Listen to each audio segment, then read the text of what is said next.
On May 7, 2025, the Indian military initiated Operation Sindoor. It was a tri-services strike where air, sea, and land forces operated together as a single organism. The mission relied on a carrier battle group, a naval fleet centered around an aircraft carrier to project air power across the ocean. The Air Force component targeted specific terror infrastructure at the Noor Khan and Rahim Yar Khan bases. Post-strike briefings confirmed the destruction of these facilities using an intelligence-led approach to minimize collateral damage to surrounding civilian areas. Simultaneously, a defensive shield activated across domains. While Navy carriers secured the Makran coast to deter maritime incursions, Army air defense batteries tracked and neutralized incoming retaliatory drone swarms in midair. This degree of inter-service coordination looks effortless today, but reaching this point required navigating 78 years of systemic gaps and historical setbacks. To see how this coordination was built, we have to deconstruct the 2025 battlefield. If we isolate a modern, high-altitude soldier and trace their origins backward, the line leads directly to 1962. During the 1962 Sino-Indian War, Indian troops were caught off guard in the Himalayas.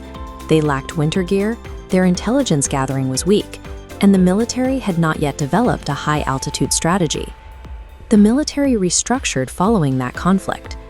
By the 1971 Liberation War, daily briefings between civilian and military leaders improved coordination, allowing the Navy and Air Force to launch synchronized strikes like the blockade of Karachi Harbor.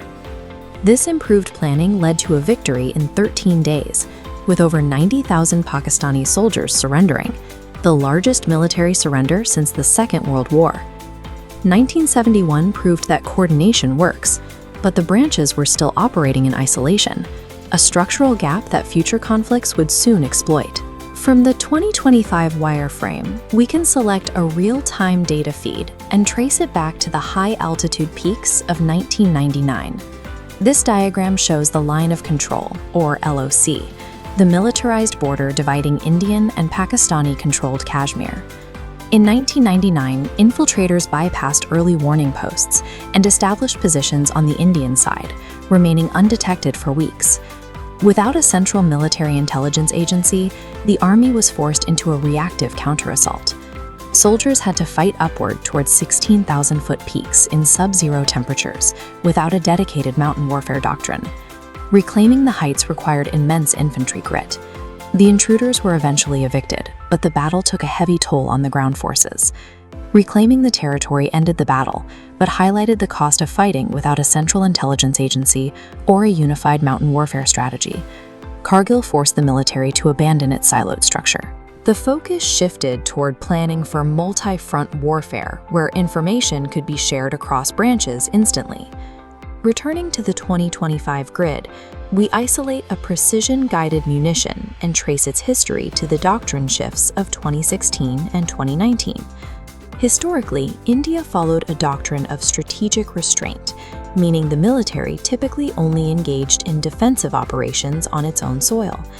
The 2019 Balakot Air Strike, or Operation Bonder, changed this posture.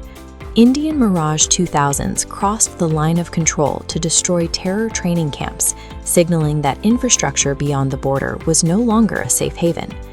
The strike led to an aerial skirmish and the capture of Wing Commander Abhinandan.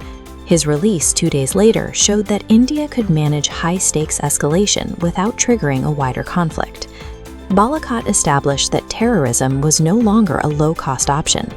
India's response would now include deep strike aerial operations inside enemy territory. These lessons from 1962, 1999, and 2019 triggered an organizational rewiring that culminated in the 2025 Theater of Operation Sindoor. The creation of the Chief of Defense Staff, or CDS, provided the first unified link.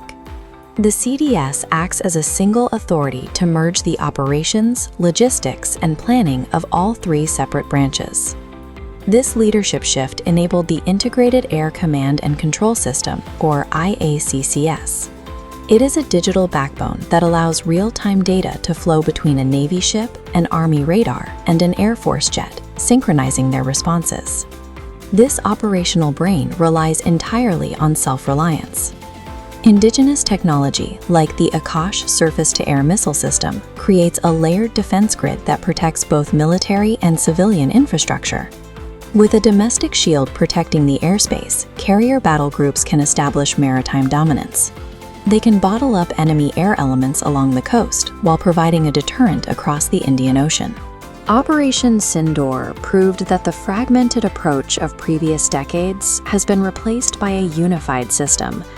By wiring the Army, Navy, and Air Force into a single command, the military can now project force deep across its borders with precision and speed.